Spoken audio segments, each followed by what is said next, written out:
Hai, aku Andrew.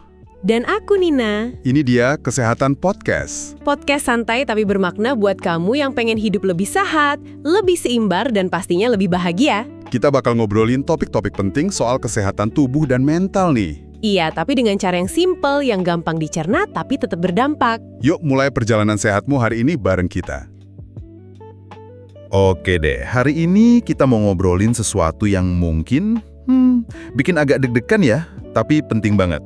Benjolan di payudara. Iya, dengar kata benjolan payudara aja tuh kadang langsung bikin pikiran jadi kemana-mana ya nggak sih? Tapi coba tenang dulu, ternyata kan kebanyakan benjolan ini nggak berbahaya. Aku juga kadang suka kepikiran loh kalau nemu sesuatu gitu, ini normal nggak ya? Rasanya wajar sih kalau khawatir gitu. Banget, wajar banget. Dan yang mungkin nggak banyak orang tahu, ini tuh nggak cuma dialami perempuan aja loh. Laki-laki juga bisa, punya benjolan. Biasanya namanya ginekomastia. Oh ya? Ginekomastia? Iya, itu bukan kanker ya, tapi lebih ke pembesaran jaringan payudara pada pria. Seringnya sih karena perubahan hormon atau mungkin berat badan. Jadi beda ya sama benjolan yang perlu kita waspadai banget. Oke, paham. Berarti emang penting nih kita kenali dulu ya jenis-jenis benjolan yang umum, terus yang biasanya jinak itu kayak gimana aja. Setuju banget. Nah, yang paling sering itu mungkin kista. Pernah dengar kan? Itu kayak kantong gitu, isinya cairan, kalau diraba biasanya kenyal. Kenyal gitu ya? Iya, kadang bisa membesar terus terasa nyeri, apalagi pas mau menstruasi. Nanti bisa kempes lagi. Umumnya sih muncul di usia 30-50-an. Mungkin rasanya kayak ada balon air kecil gitu kali ya di dalam. Ini sering dikaitin sama perubahan hormon soalnya. Kebayang sih rasanya. Terus ada lagi nggak selain kista? Yang umum gitu? Ada. Namanya fibroadenoma. Ini juga sering banget, tapi biasanya di usia yang lebih muda.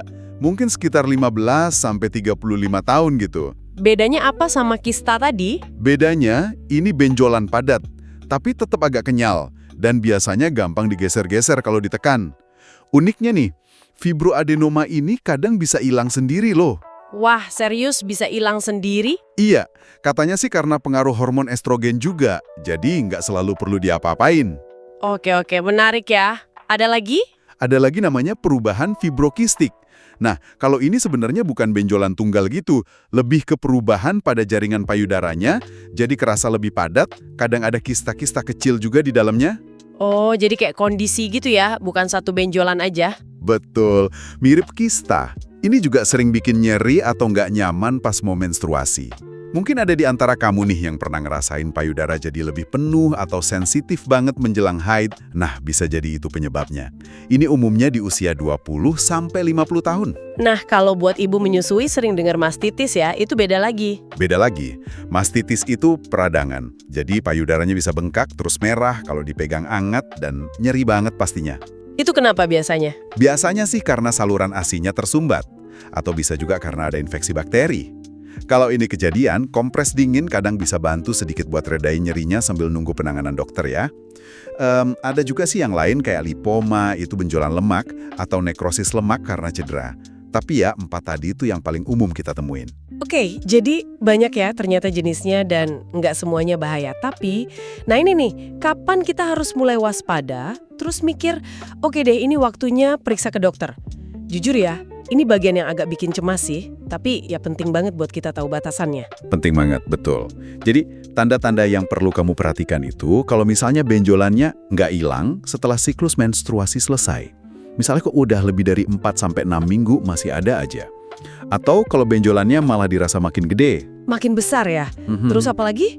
Terus, waspada juga kalau pas diraba itu rasanya keras banget. Keras kayak batu gitu, dan nggak bisa digeser sama sekali dari dasarnya. Kayak nempel gitu.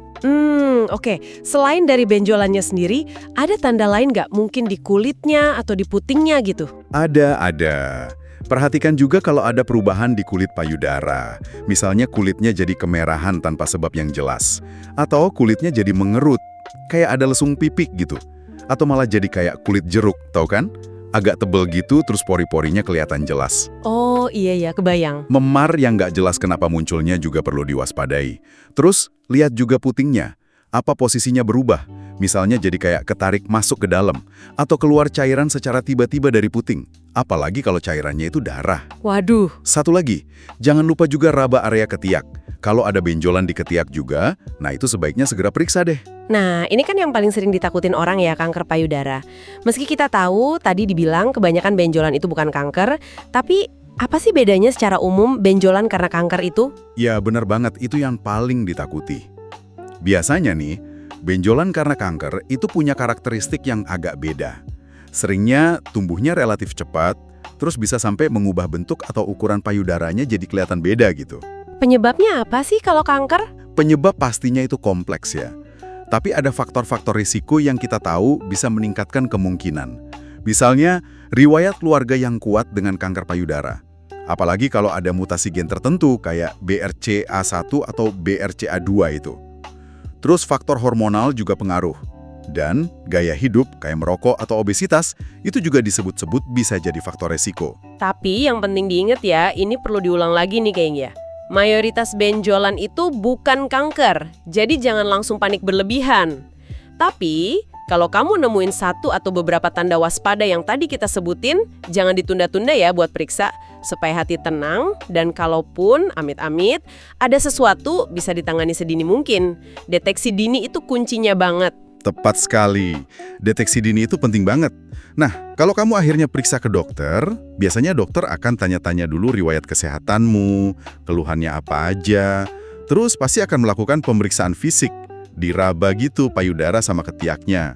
Habis diperiksa fisik gitu, biasanya diapain lagi? Langsung tindakan atau ada pemeriksaan lain? Oh, nggak langsung tindakan kok, tenang aja.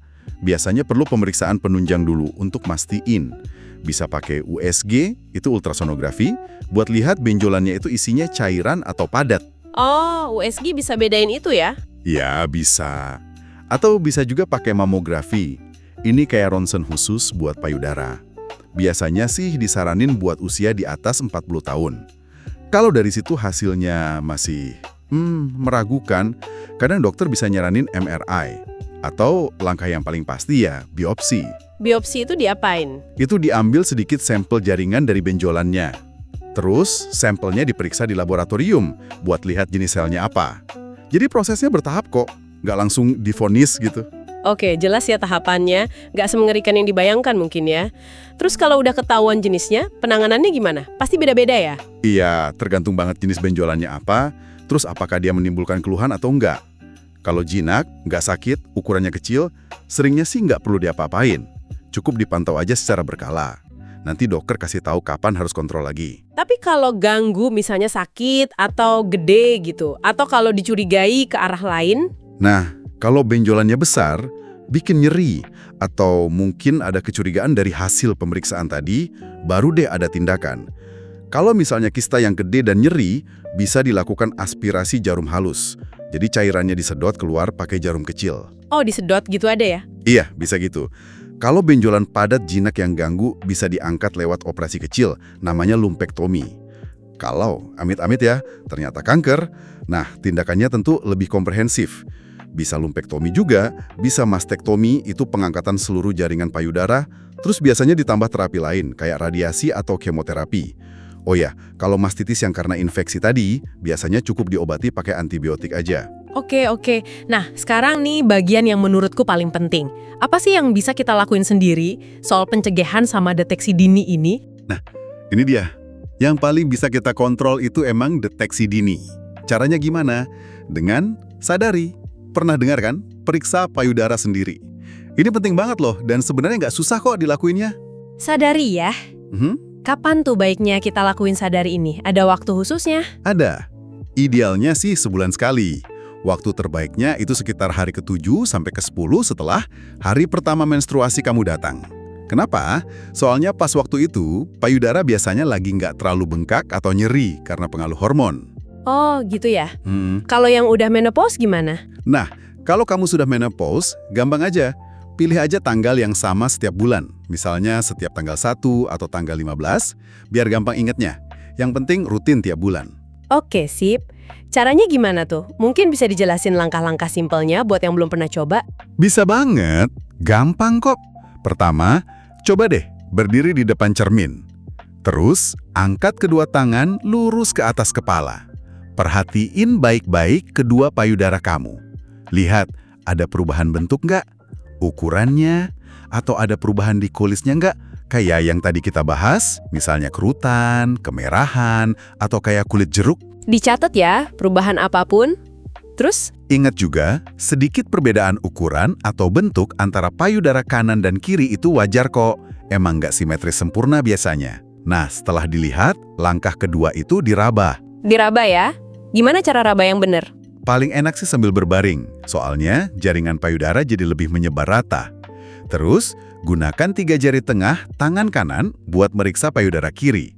Dan sebaliknya, pakai tangan kiri buat periksa yang kanan. Pakai 3 jari ya? Iya, pakai permukaan jari, bukan ujungnya. Tekan dengan lembut tapi cukup kuat, biar kerasa sampai ke bagian dalam. Rasain seluruh area payudara pakai gerakan memutar kecil-kecil, kayak bikin spiral gitu. Mulai dari bagian paling luar, terus muter makin ke dalam sampai ke area puting. Apa yang dicari pas meraba? Coba rasain, ada benjolan nggak?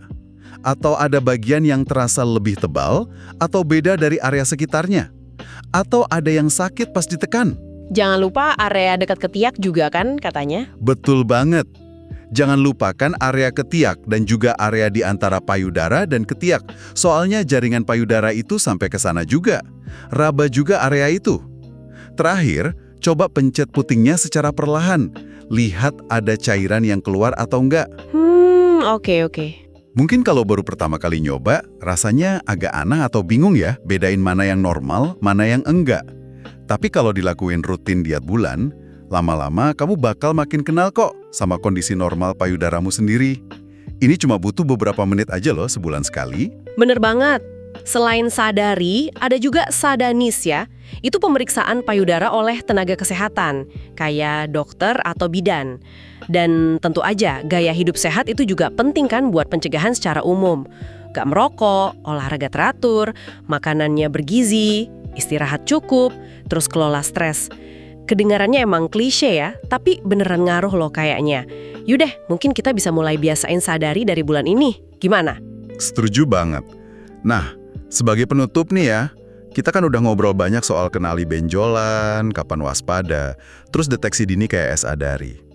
Tapi aku jadi kepikiran satu hal lagi deh.